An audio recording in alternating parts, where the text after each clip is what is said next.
अस्सलाम वालेकुम वरहमतुल्लाहि वबरकातुहू। उम्मीद करता हूँ आप सब लोग खैरियत से होंगे। आज मैं एक बार फिर आपके सामने हाजिर हुआ हूँ एक अहम मुद्दा लेके। एक्चुअली हुआ क्या, सुबह सुबह मैं जब अखबार पढ़ रहा था तो एक बहुत ही गमगीन ख़बर मुझे मिली, जो कि जिसने मुझे मजबूर किया बहुत घंटे सोचने के लिए कि हम किस ओर जा रहे हैं। हमारा नौजवान, हमारे बच्चे कौन सा रास्ता इख्तियार कर रहे हैं, और शायद ये कि हम इखलाकी तौर पर कितने गिर गए।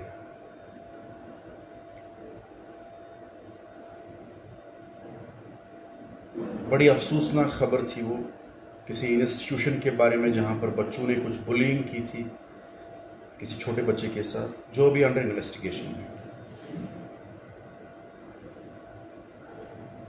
देखिए, हर एक माँ बाप अपने बच्चे को स्कूल भेजता है एक इंटेंशन के साथ कि ये एक अच्छी तालीम हासिल करेगा जिसमें कम्युनिकेशन आता है, प्रॉब्लम सॉल्विंग आता है, क्रिटिकल थिंकिंग आती है, डिसीजन मेकिंग आती है, ताकि वो बड़ा होकर जब हायर एजुकेशन में जाएगा तो एक्सेल कर पाएगा, आगे बढ़ पाएगा।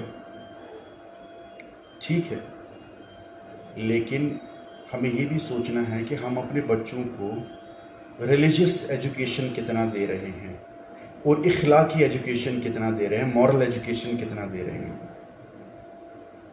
कि मैं समझता हूँ कि रिलीजियस एजुकेशन और मॉरल एजुकेशन ये पेरेंट्स ज़्यादा दे सकते हैं as compare to schools. No doubt schools में मॉरल एजुकेशन होना चाहिए along with the academic education, co-curricular education. Moral education का एक बहुत बड़ा रोल है जो हर किसी स्कूल मैनेजमेंट को इनकॉर्पोरेट करना चाहिए अपने इसमें, अपने सिस्टम में, क्योंकि बहुत ज़रूरी है हम अपने बच्चों को इखलाकी तालीम दें ताकि वो आगे जाके एक ज़िम्मेदार शहरी बन जाए। एकेडमिक एजुकेशन में हम जितना फोकस कर रहे हैं उससे ज़्यादा हमें अल्लाह ताला ने एक रास्ता दिखाया है अपने दीन का, जो पूरा एक वे ऑफ लाइफ है हमारे लिए। और दूसरे रिलीजन्स भी जो एग्जिस्ट कर रहे हैं, मुझे लगता है हर एक रिलीजन सही रास्ता ही दिखाएगा। सो religious education is as important as academic education and more important is moral education, क्योंकि at last हमारे बच्चों को सोसाइटी में ही रहना है। So moral education no doubt बहुत सारे स्कूलों में एग्जिस्ट कर रही है, लेकिन ये हर एक स्कूल में होनी चाहिए, बहुत ज़रूरी होनी चाहिए, क्योंकि आए दिन जो इंसिडेंट्स हमारे सामने आ रहे हैं, बहुत ही शर्मनाक इंसिडेंट्स आ रहे हैं सामने, बहुत ही अफसोसनाक, जिसमें टीचर्स का भी रोल एक बनता था, पेरेंट्स का भी रोल बनता था, लेकिन अनफॉर्चुनेटली नहीं निभा रहे हैं। न parents, we as parents and they as teachers, both have their roles to play for the betterment of the society, for the betterment of our children. देखिए, हम बच्चे को अपने माहौल में बड़ा कर रहे हैं और हम अगर ये एक्सपेक्ट करेंगे कि बाहर भी वो उसी माहौल में रहेगा तो हम गलत हैं। देखिए, बच्चा तो हमसे सीखेगा, लेकिन बाहर जब उसको स्कूल में रहना है, सोसाइटी में रहना है, तो दूसरे लड़कों के साथ वो मिक्सअप हो जाएगा। तो ये हम बिल्कुल ना एक्सपेक्ट करें कि वो उसी माहौल में है जो उसको घर में मिलता है। तो हम ये जान ले एज पेरेंट्स कि वो उनके हमारे बच्चों के दोस्त कौन हैं, वो कहाँ जाते हैं।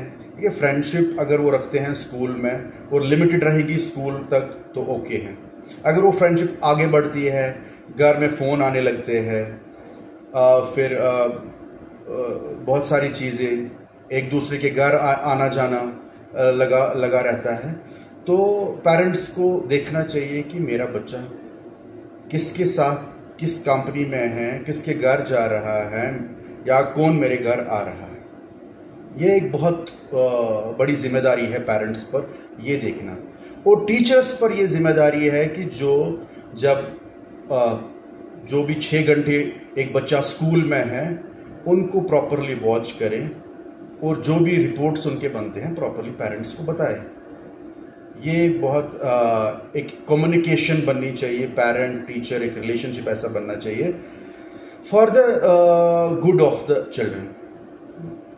कहने का मतलब है कि मॉरल एजुकेशन बहुत ज़रूरी है। मैं अपनी बात करूंगा, जब हम छोटे थे तो हमें पूछा जाता था कि हमने प्रे किया है, हमें पकड़ा जाता था अगर हम कभी झूठ बोलेंगे। हमें बोला जाता था कि काइंडनेस कहाँ पर शो करनी है, एम्पैथी कहाँ पर शो करनी है, शुक्रगुजारी कैसे करनी है, देखभाल कैसे करनी है, ये चीज़ें, रेस्पेक्ट कैसे देना है, रेस्पेक्ट कैसे अर्न करना है, और जिस पर हमें मार भी कभी कभी पड़ती थी। लेकिन आजकल पेरेंट्स इतने अपने काम में बिजी है, इतने मटीरियलिस्टिक हो चुके हैं कि उनको बच्चे के साथ टाइम गुजारने का टाइम भी नहीं मिलता है। बच्चे के साथ उनको टाइम है ही नहीं उनको देने का। Unfortunate, very unfortunate. देखिए, जब तक हम एज पेरेंट्स या एज टीचर्स इखलाकी तालीम बच्चों को नहीं देंगे, we can not expect our children to be better human beings. और अच्छे इंसान बनने के लिए हमें उनमें बहुत चीज़ें डालनी ज़रूरी है। जिम्मेदारी का एहसास, ईमानदारी का एहसास, रहमदिली का एहसास, इज़्ज़त व एहतराम, शुक्रगुजारी का एहसास, देखभाल, बर्दाश्त, टॉलरेंस, ये सारी चीज़ें जब तक हम अपने बच्चों में ना डालें, वो नहीं सीखेगा कि लाइफ कैसे चलानी है। और अगर हमने अपने बच्चों में ऐसी चीज़ें डाल दी, हम कामयाब हो गए ऐसी चीज़ें डालने में, जिस कंपनी में वो रहेगा शायद उसमें भी कुछ बच्चे वो अडॉप्ट कर पाएंगे, और शायद कुछ बच्चे हमारे बच्चों की बदौलत सही रास्ते पर जाएंगे। देखिए, कहने का मतलब है कि हमारे बच्चे तभी जिम्मेदार शहरी बन जाएंगे जब हम सब मिलके, पेरेंट्स, टीचर्स इन पर्टिकुलर, हम मिलके एक कॉम्प्रहेंसिव इखलाकी तालीम अपने बच्चों को दे दें। बहुत ज़रूरी है आपको एज पेरेंट्स ये समझना, या टीचर्स भी अगर मुझे सुन रहे हैं, ये बहुत ज़रूरी है। और अगर एजुकेशनिस्ट सुन रहे हैं, स्कूल वाले सुन रहे हैं, तो it must be incorporated in each and every school, whether it is a private school or a government school. It has to be incorporated in the system, in the education system, and this is the need of the hour. अगर हम नहीं करेंगे तो हमारी जो आने वाली generations है, we cannot expect them to be good human beings. Kindly अपने बच्चों का खुद ध्यान रखें, अपने बच्चों की moral education, religious education का खुद ध्यान रखें, और उनकी एकेडमिक एजुकेशन का तो ध्यान हम रख ही रहे हैं, वो तो हमारी प्राइमरी इम्पोर्टेंस बन चुकी है अनफॉर्चुनेटली, जबकि हमारी प्राइमरी इम्पोर्टेंस रिलीजियस और मॉरल एजुकेशन होनी चाहिए। क्योंकि at the end of the day हमारे बच्चे अच्छे इंसान बनने चाहिए सबसे पहले, उसके बाद वो अच्छा अर्न करने चाहिए, वो भी ज़रूरी है। लेकिन सबसे पहले अगर इंसान ही ना वो रहे तो किस काम की। और ये सब जिम्मेदारी हम पर है, and we can not deny it. Kindly think over it and work over it, and kindly take care of your kids, take care of their moral education, take care of their religious education, and get them involved in the activities where they can see what is good and what is bad. They should be able to differentiate what is good and differentiate between good and bad. वो बहुत ज़रूरी है. Kindly and kindly मैं सब parents से, चाहे वो working है नॉन वर्किंग है, मदर है फादर है, कि मॉरल एजुकेशन पर बहुत ज़्यादा ध्यान देने की ज़रूरत है. बहुत ज़्यादा ध्यान देने की ज़रूरत है. Please. Thank you so much.